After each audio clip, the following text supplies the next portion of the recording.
Bueno, pues empezamos con alegría y con gratitud este retiro. Venimos junto al corazón del Señor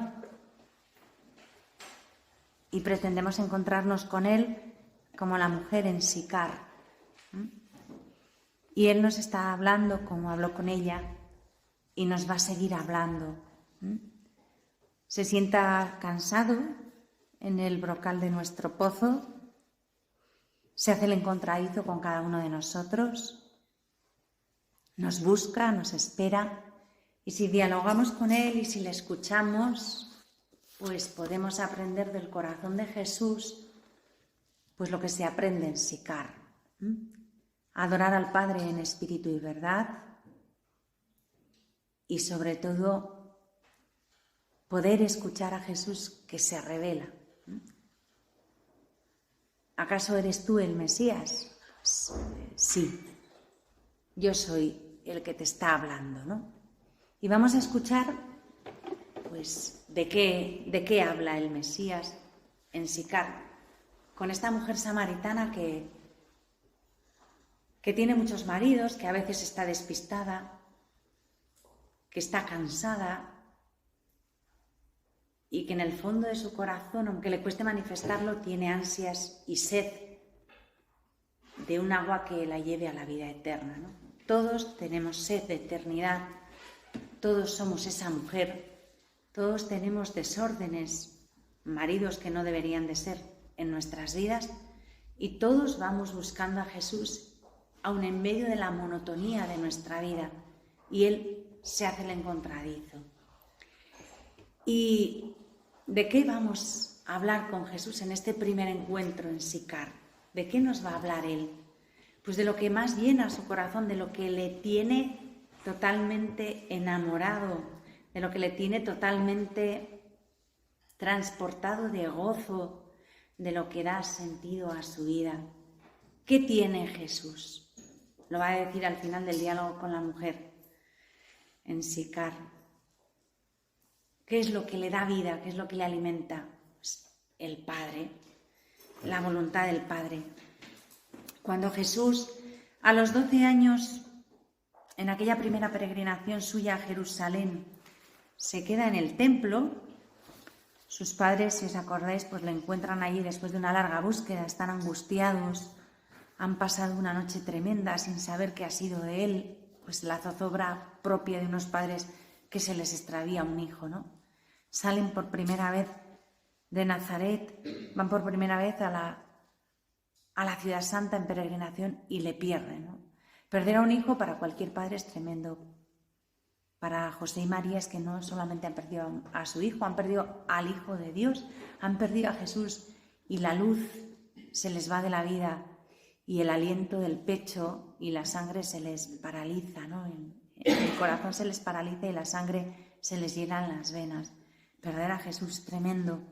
Y entonces María, pues conocemos perfectamente ese pasaje, con angustia, con ansiedad, le dice: pero hijo, ¿no ves con qué angustia te buscábamos tu padre y yo?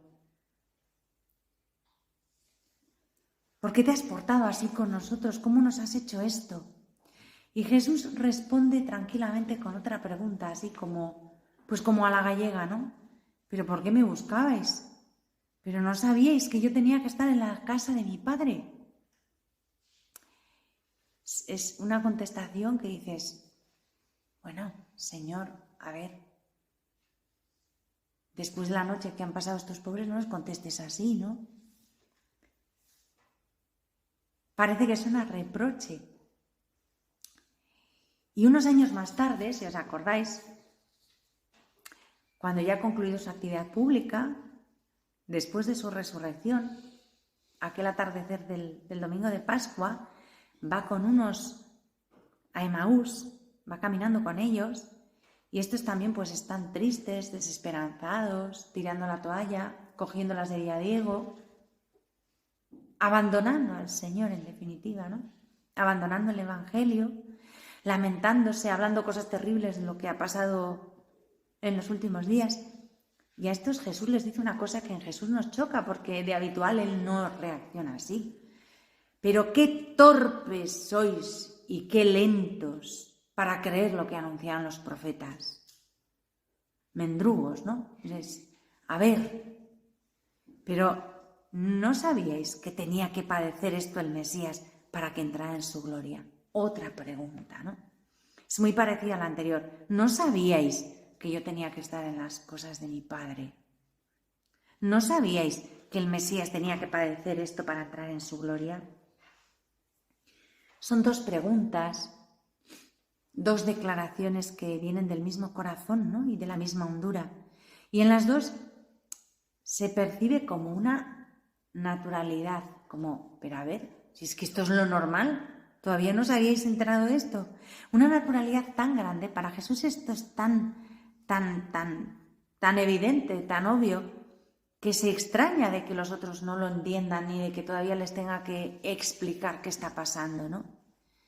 Y en cualquier caso, las dos preguntas que fueron formuladas por Jesús con muchos años de diferencia, por lo menos 20 años quizá, alrededor de 20 años de diferencia, pues las dos expresan una necesidad profunda que Jesús tiene dentro de su corazón, que es consecuencia, es la respuesta que da una voluntad que se ha entregado por completo, libremente, de la manera más libre que podamos concebir, a una disponibilidad absoluta a Dios. Entonces, es como, a ver, ¿todavía no lo habéis entendido?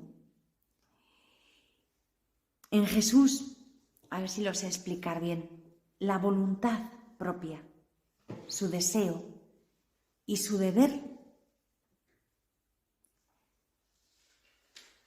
son una misma cosa. Lo que más desea Jesús, lo que más desea en el mundo es el Padre y la voluntad del Padre.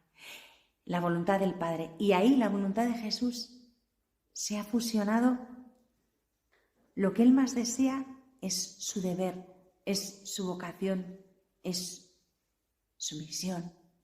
Es si para esto he venido. En Él llegan a ser una misma cosa su deseo y su deber, su voluntad propia y su vocación. En Él, la libertad, lo que nosotros consideramos o llamamos libertad, lo que entendemos como libertad, el hacer lo que creemos, el tomar una decisión, coincide siempre con esa necesidad profunda del corazón.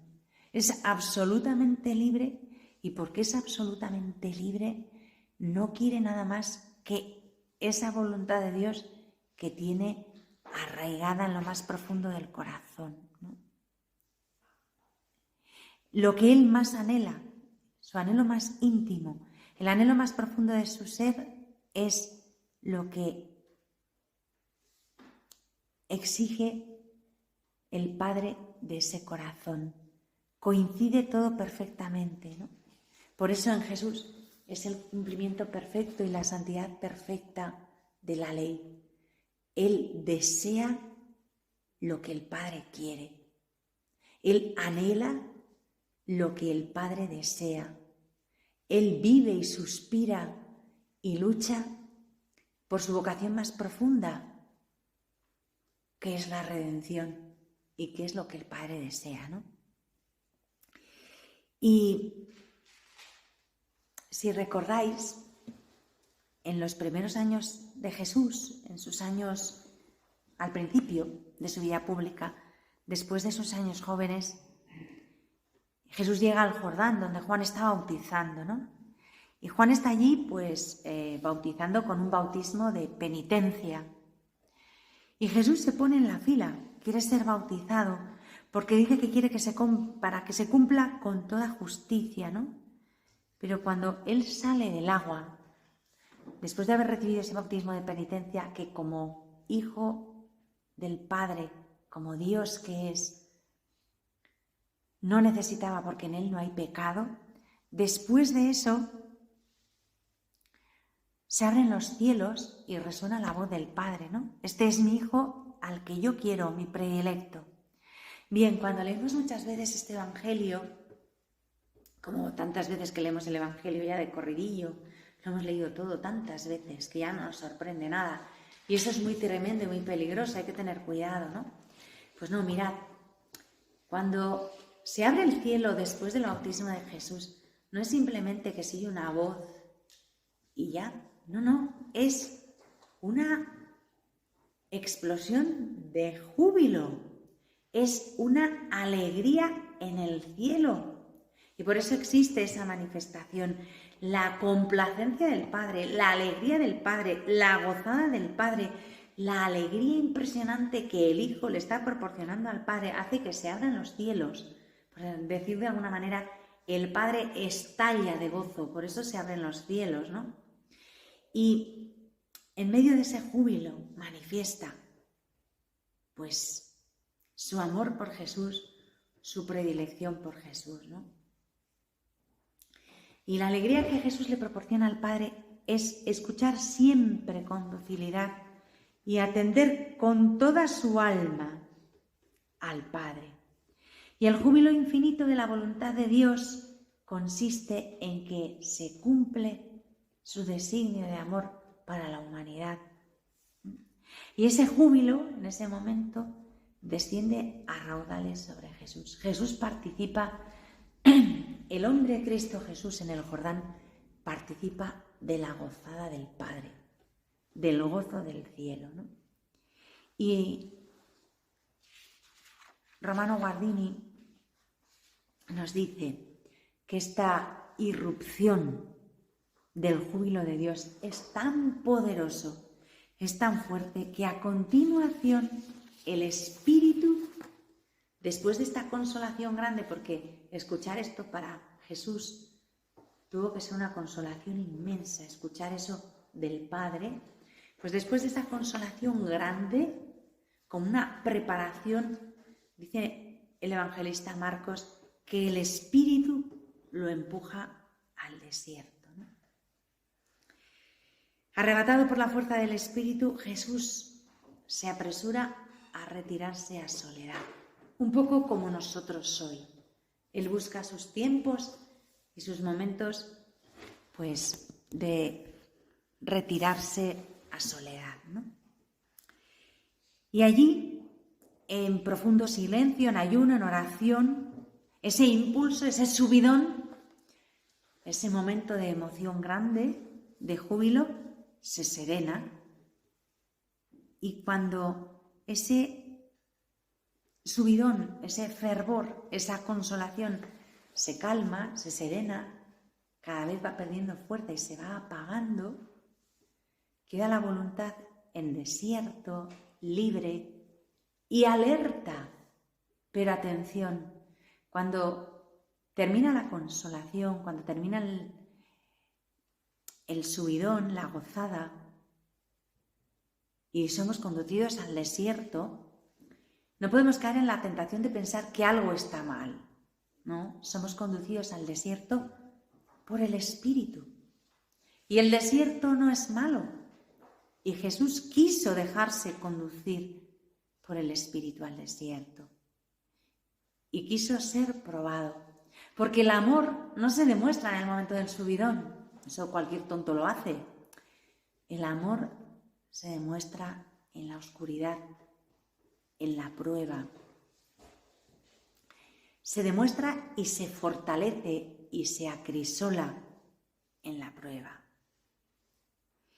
¿Y qué hace Jesús ahí, en el desierto, cuando sobreviene la tentación? Pues mirad, la tentación no se vence luchando.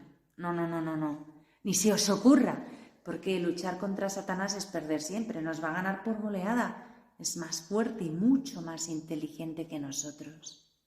Un hijo de Dios no vence a Satanás luchando. Un hijo de Dios vence a Satanás permaneciendo. ¿En qué? En la determinación que libremente ha tomado antes de la tentación, que es lo que vale. Y no hay que moverse. Es una de las cosas que enseña San Ignacio, ¿no? Que es una de las reglas de discernimiento que da. Que en tiempo de desolación, o sea, cuando uno está hecho polvo y metido en un follón y con un lío y un cacao mental y una tentación y una turbación, no se toman decisiones porque fijo que mete la pata y la lía. No, la tentación se vence permaneciendo. No se vence luchando, sino que hay que permanecer en la voluntad de Dios, en aquello que hemos entendido que Dios nos pide,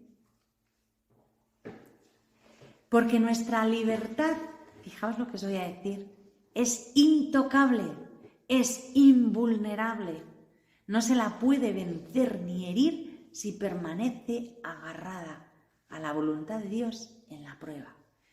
¿Hay que soltar una mano para defenderse? No, hay que agarrarse y abrazarse fuerte con los brazos y con todo el ser a la voluntad de Dios y no volver la cabeza a la tentación, ni para contestarla. No cometamos ese error que nos la damos, nos la pegamos, la torta del siglo. Y Jesús hace eso, no contesta, permanece en pie. ¿Y qué pasa? Que ante alguien así, aferrado a la voluntad de Dios con firmeza, alguien que permanece así, la tentación resbala. Es como si tú te pones un impermeable y la lluvia cae con fuerza. Sí, cae, pero no penetra, no te llega, resbala por el impermeable abajo. Así es un hijo de Dios aferrado a la voluntad de Dios ante la tentación. Porque esa libertad nuestra que se sustenta en la llamada de Dios, en la vocación que cada uno ha recibido de Dios y ahí se agarra y ahí permanece, es, repito, invulnerable. La tentación se estrella contra esa voluntad libre aferrada a la de Dios. Se estrella siempre.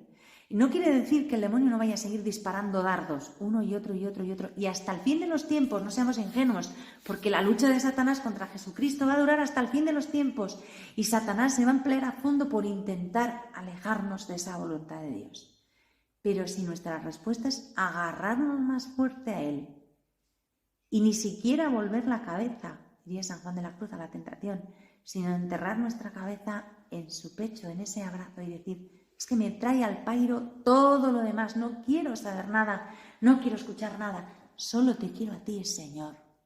La tentación resbalará, se irá estrellando contra ese escudo que es una voluntad entregada a la de Dios. Es el impermeable perfecto, no va a calar nada. Se va a estrellar y va a resbalar. Se va a ir deslizando como las gotas de agua en un impermeable, que se estrellan contra el impermeable y chorrean hasta el suelo, pero no te llegan. Así es de fuerte un alma agarrada a Dios, a su voluntad, frente a todo, frente a la tentación y frente a las insidias del demonio. Y Jesús, después de ir al desierto y después de ser tentado, Él sigue agarrado a su vocación mesiánica, de la que el demonio le quiere apartar.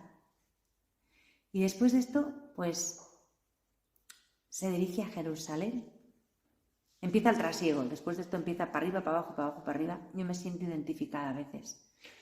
Se dirige a Jerusalén, pasa por Samaria, vuelve a Galilea. Y allí en Samaria, junto al pozo de Jacob, se encuentra con esta mujer samaritana, ¿no?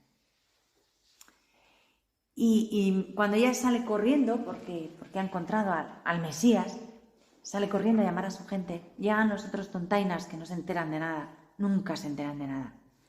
Pero aunque no se enteran de nada, son los escogidos y el Señor les quiere para consuelo nuestro, ¿no? Bueno, pues llegan con comida, porque habían ido a buscar comida, y le dicen, Maestro, come.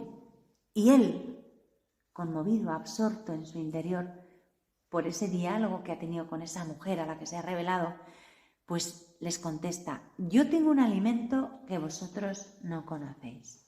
Y yo me imagino a aquellos rascándose la cabeza unos a otros, mirándose y diciendo: ya empezamos con las cosas raras.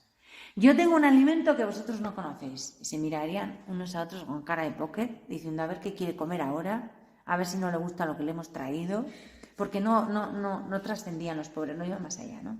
Ya empezamos. ¿Ahora qué querrá comer? ¿Qué nos va a decir? ¡Ay, Dios mío! Y entonces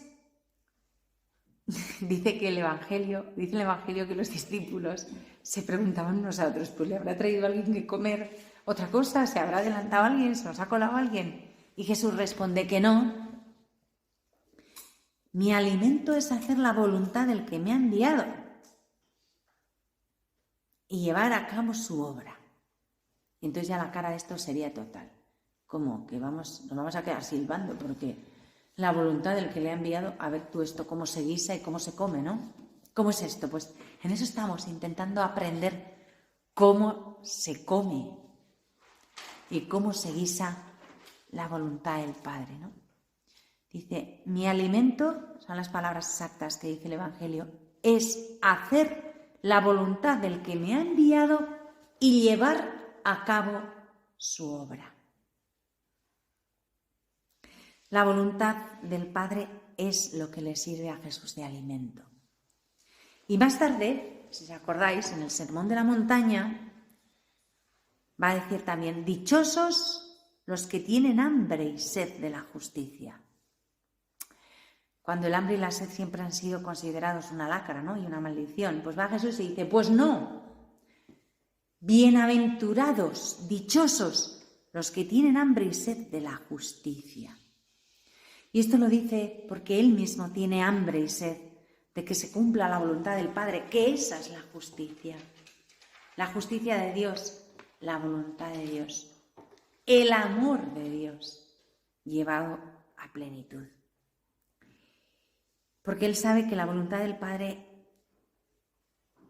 es la verdad, es el amor y es lo único por lo que merece la pena vivir y morir. Jesús se sacia. Su alimento y su deseo y su hambre es que esa voluntad se cumpla. Por eso se olvida muchas veces de la comida y de la bebida terrenales para desesperación de sus discípulos, ¿no?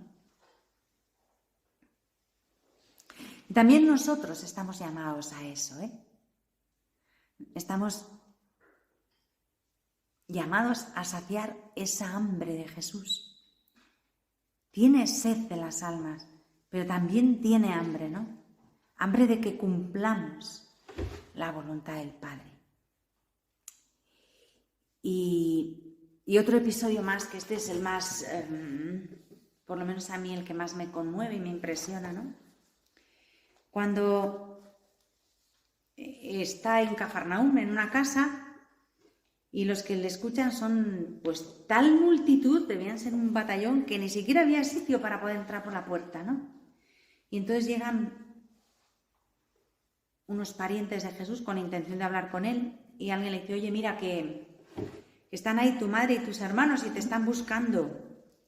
Y él contesta con otra pregunta de estas, que las preguntas de Jesús a veces son como mazazos que nos tambalean, ¿no? Porque Él quiere que nuestro corazón reaccione, salga de su letargo y se centre en lo que de verdad importa. Y entonces Él contesta: ¿quién es mi madre y mis hermanos? Y le mirarían como diciendo: pero vamos a ver, ¿no sabes quién es tu madre? ¿Y quiénes son tus hermanos, tus parientes? ¿Quién es mi madre y mis hermanos? Y paseando la mirada por los que estaban sentados en el corro, dice: aquí tenéis a mi madre y a mis hermanos. Estos son mi madre y mis hermanos. El que cumple la voluntad de Dios, ese es mi hermano y mi hermana y mi madre. El que cumple la voluntad de Dios, lo demás no interesa. La única verdad está ahí. Y dice Romano Guardini en su libro El Señor: libro que os he recomendado 1000 veces y lo recomiendo la 1001, El Señor de Guardini, dice que cuando Jesús se encuentra con una persona en la que la voluntad de Dios está viva, no puede menos de experimentar una emoción profunda. Porque la voluntad del Padre es para su corazón lo que la sangre es para la vida natural. Cuando yo me encuentro con alguien por cuyas venas corre sangre de mi familia, pues instintivamente siento que esa persona tiene que ver conmigo, que me pertenece, que es uno de los míos, ¿no? Bien, pues ¿por qué me pasa eso? Porque la unidad que tiene esa persona conmigo es más importante que lo que me une a la multitud general, al resto, ¿no? ¿Por qué? Porque es un consanguíneo mío, porque es alguien de los míos, de mi misma sangre, y lo solemos decir así. Bien, pues la voluntad de Dios es para Jesús la sangre que da vida a su espíritu, que lo tonifica.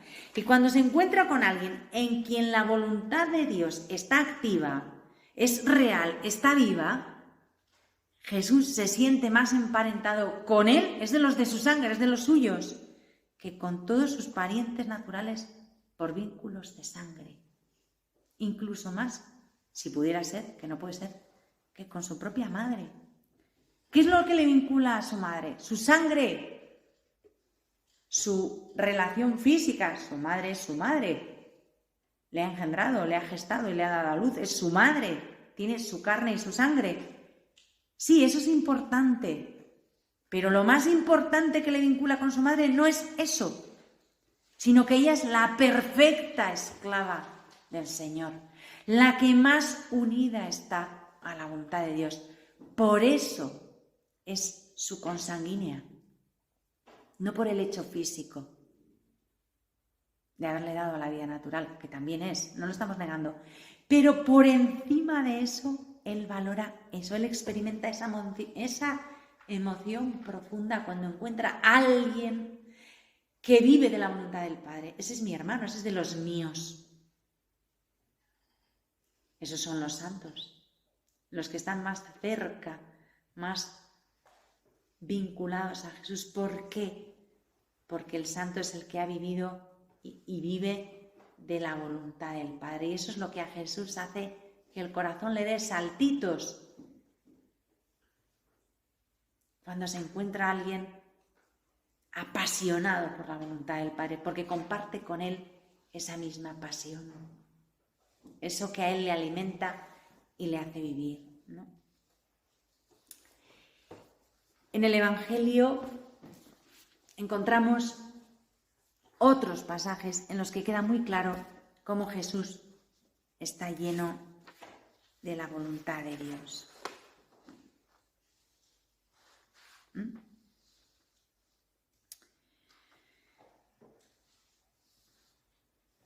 Esa voluntad de Dios que le envía al mundo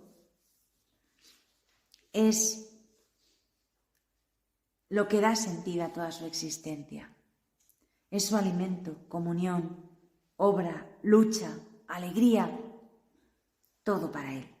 Todos los esfuerzos y afanes de Jesús tienden a que sus hermanos, los hombres, reconozcamos esa voluntad y la amemos y la cumplamos y nos empeñemos con el celo más entusiasta, poniendo toda la carne en el asador en el cumplimiento de esa voluntad. Que busquemos apasionadamente esa voluntad y nos entreguemos a ella. Esa búsqueda apasionada de la voluntad de Dios es lo que Jesús pretende encender siempre en nuestro corazón. Y cuando los discípulos le piden, claro, esto también como lo hacemos todos los días, 27 veces al día, pues ni nos enteramos, ¿no? Pero cuando los discípulos le piden que les enseñe a orar, Maestro, enséñanos a orar, él lo que dice es que sí, que es nuestro Padre que está en el cielo. Le llamamos Padre, está en el cielo, y a continuación la primera petición es: hágase tu voluntad.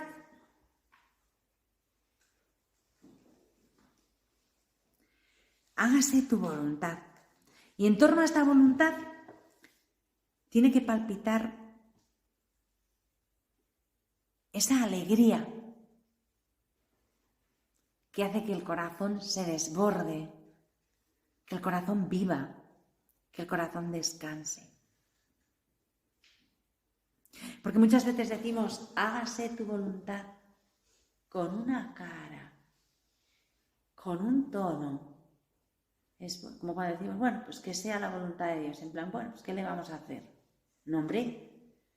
Decir que sea la voluntad de Dios lo tenemos que decir siempre con gozo, con alegría, con absoluta confianza, porque Dios nunca quiere nada que no sea bueno para nosotros.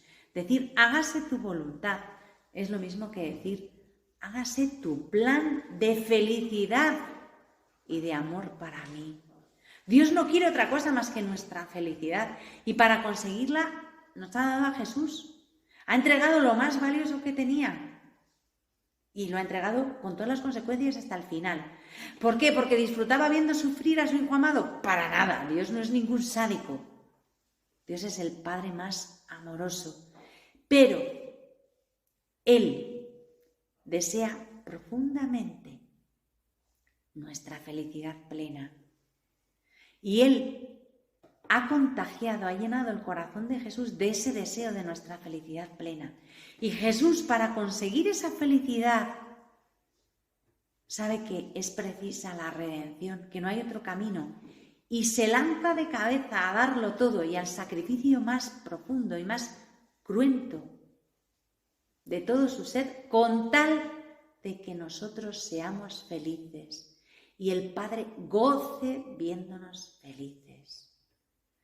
Esa es la voluntad de Dios, la felicidad de todos sus hijos, que nadie se pierda, que nadie se condene. Hágase tu voluntad. Por eso vamos a decirlo con alegría, con ganas, con entusiasmo, no como quien se resigna a lo inevitable. Bueno, pues hágase tu voluntad. Aquí yo vengo, ahora me agarro porque vendrán curvas. Somos así, ¿eh? Así lo solemos hacer y está mal hecho. Si hay curvas en nuestra vida es por nuestra rebeldía y por nuestro pecado, no porque Dios las quiera.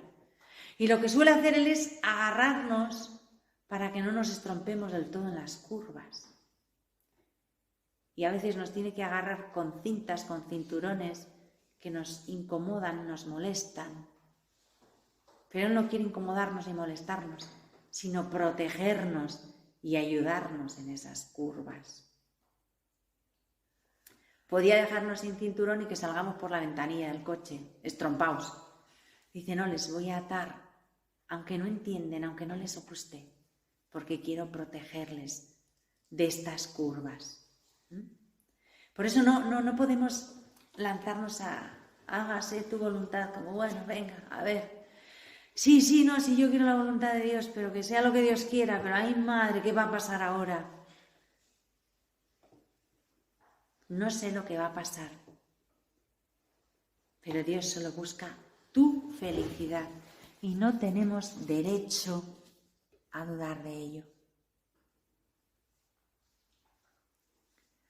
Otra cosa que nos suele pasar mucho es que si queremos la voluntad de Dios, si yo os pregunto ahora a cada uno de vosotros me vais a decir que sí, hombre, sí, claro, yo quiero la voluntad de Dios, por supuesto, yo quiero lo que Dios quiera, si no, no estaría aquí, para eso hemos venido, porque tengo fe, porque quiero la voluntad de Dios. Vale, no es poco, que no todo el mundo la quiere, pero bueno, sí, se supone que los que estamos aquí, todos queremos la voluntad de Dios. Hombre, ¿cómo no voy a querer la voluntad de Dios? ¿Tú te crees que me voy a pasar aquí un sábado por la mañana o todo el día aguantando todo el rollo de la monja esta? Si no fuera porque quiero la voluntad de Dios y avanzar en esto de la santidad, pues no me dedicaría a hacer otras cosas un sábado, ¿sabes? Que además hace hoy muy buen día, muy buena temperatura, un paseo, yo qué sé. Quiero la voluntad de Dios. Vale, repito que no es poco. Pero ahora vamos a lo siguiente. ¿Quieres el camino que haya que recorrer para que la voluntad de Dios sea en tu vida verdadera? ¿Se realice en tu vida? Hombre, sí, pero bueno, a ver, tampoco hay que pasarse a ver, que aquí esto es que das la muñeca y te cogen hasta el codo, y hasta el codo y te cogen hasta el hombro. A ver, que yo ya a Dios le voy conociendo, que sí, que es muy bueno, sí, pero a veces se emociona Y se pasa, si es todopoderoso, que me lleve al cielo en facilito. Tampoco hay que liarse, ¿no? Solemos querer la voluntad de Dios, pero no queremos el modo en que Dios realiza su voluntad. Jesús quiere la voluntad del Padre y acepta el camino y todo lo que sea preciso para la voluntad del Padre. ¿Cuál es la voluntad del Padre? La redención de la humanidad. ¿Y cuál es el camino? La cruz. Es que no hay otro. Y Jesús lo acepta y lo abraza y no se revela. Y no quiere decir que no le cueste. Ahí está Getsemaní. Pero quiere la voluntad de Dios y el modo en que Dios disponga que su voluntad se realice. Y el demonio en el desierto, ¿qué le intenta decir? Tú eres el rey, tú eres el salvador, pero sin la cruz, fuera la cruz caca, quítala, eso no vale para nada. Todo lo que hay que hacer, pero en bonito, sin esfuerzo, sin sufrimiento. Es una gran mentira. Pero el demonio es mentiroso y padre de la mentira y hasta tiene la desfachatez y el atrevimiento de tentar a Jesús con eso. Intenta por todos los medios alejarle de su vocación mesiánica. Y a nosotros intenta por todos los medios alejarnos de nuestra propia vocación cristiana. Cada uno tiene la suya. Alejarnos de la voluntad de Dios, pintándonos que lo que tiene que hacer el de al lado es mucho más guay que lo que estoy haciendo yo, que estoy aquí haciendo el idiota, perdiendo el tiempo. Esto es un rollo, no avanzo. Yo quiero ir al cielo, pero en bonito, sin cruz, sin desierto, sin purificación. Y eso es mentira, como todo lo que viene de Satanás. Mentira podrida.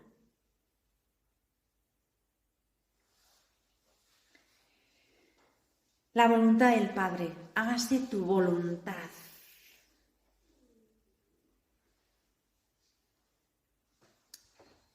Y acordaos que cuando regresan los discípulos, cuando les envía a predicar de dos en dos, vuelven, y además vuelven ufanos, inflados, ¡guau! La verdad de cosas que han hecho.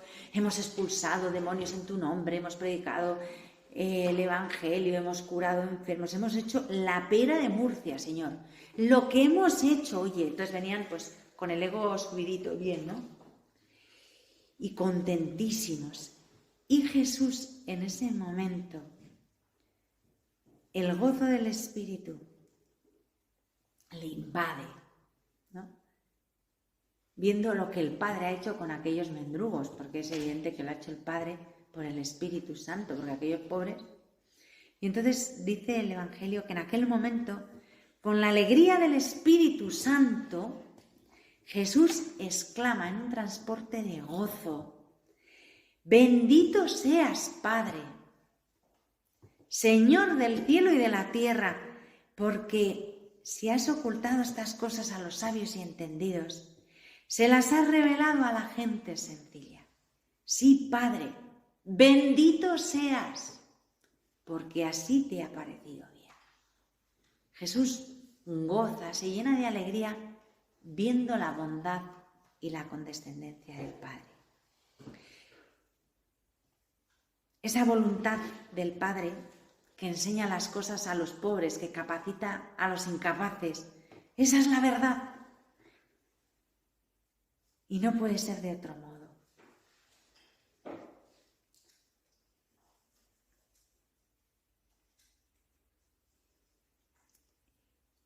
Y esa es la voluntad del Padre para nosotros. Si nos dejamos cuidar, si nos dejamos querer, si nos entregamos a la voluntad del Padre, veremos milagros. Va a hacer milagros con cada uno de nosotros.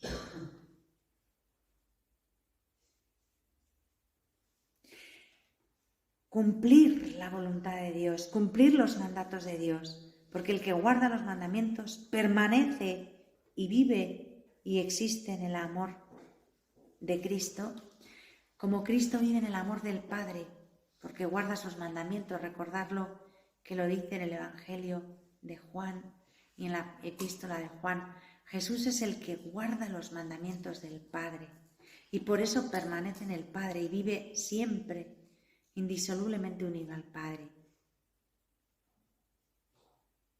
Y a quien viva así, le será revelado Jesús mismo y el Padre. Y le revelarán toda la verdad y llenarán su corazón y le harán comprender lo que humanamente no es comprensible.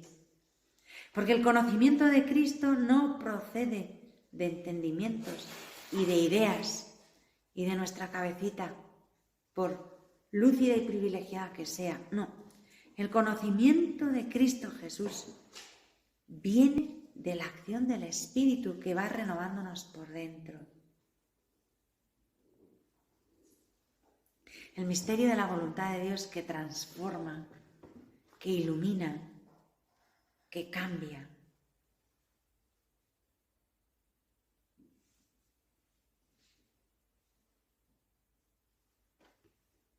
Y en esto escuchamos a Jesús que dice: en esto conocerán que sois discípulos míos, en que os amáis los unos a los otros, y en que juntos amáis lo que yo amo, mi Padre. Tenemos que ser los unos para los otros, sostenernos unos a otros como Cristo lo es para aquellos que cumplen la voluntad del Padre. Él nos sostiene a cada uno si buscamos el querer de Dios, y unos a otros tenemos que sostenernos y empujarnos en esa búsqueda apasionada de la voluntad del Padre. Y este es el vínculo que crea la verdadera fraternidad, el verdadero parentesco espiritual, aquello que nos hace hermanos y hermanas entre nosotros y de Jesús, que es el primogénito entre todos, consanguíneos de Jesús por la búsqueda apasionada de la voluntad del Padre. Esa es nuestra vocación. A eso tenemos que tender. Esa es la fuerza que nos va a sustentar, no hay otra.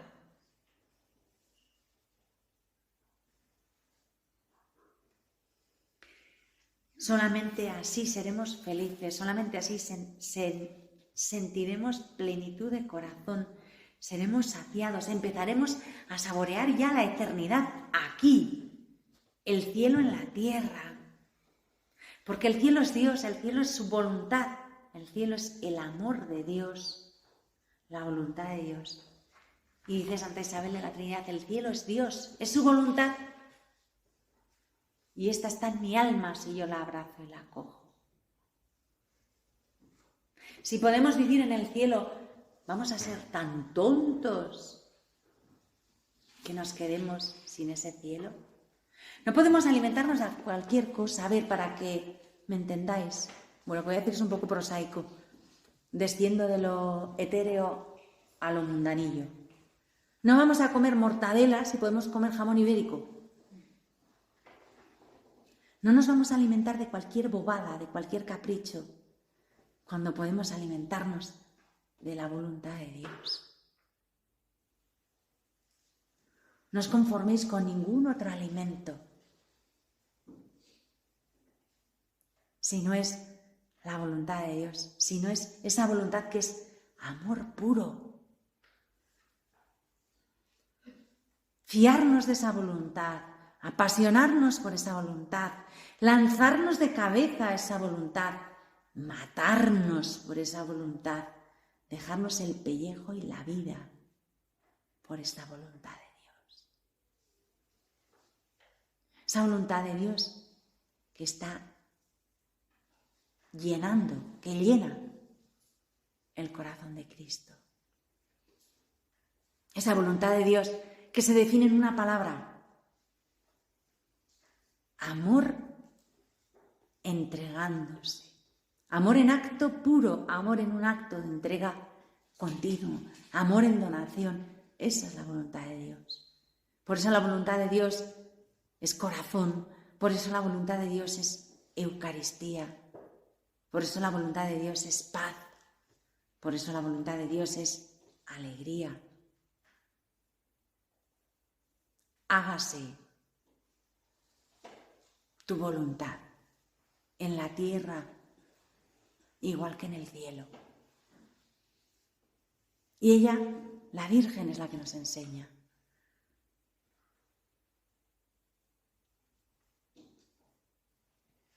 Tiene sus miedos, tiene sus dudas. ¿Cómo va a ser esto? Pero si es que esto no cuadra. Si yo soy virgen, si no conozco varón, ¿cómo va a ser esto? Pero inmediatamente dice, bueno, da igual, porque la respuesta del ángel tampoco sacó de muchas dudas, ¿sabéis? O sea, todo el Espíritu Santo vendrá sobre ti, te cubrirá con su sombra, pues hombre, pues si tú lo dices será, pero entender no entiendo nada. Pero me da igual. Aquí estoy. Yo soy su esclava. Que sea su voluntad. Inmediatamente fue plena de amor. El Verbo empezó a existir en su seno. El fruto no fue cualquier cosa, fue Jesús, el mayor regalo de todos los tiempos. Empezó a existir en ella porque abrazó con todo su ser la voluntad de Dios. Y esa es nuestra vocación. Y sobre eso os invito a que nos quedemos reflexionando. Fiat, hágase, aquí estoy. Bendito seas, Padre.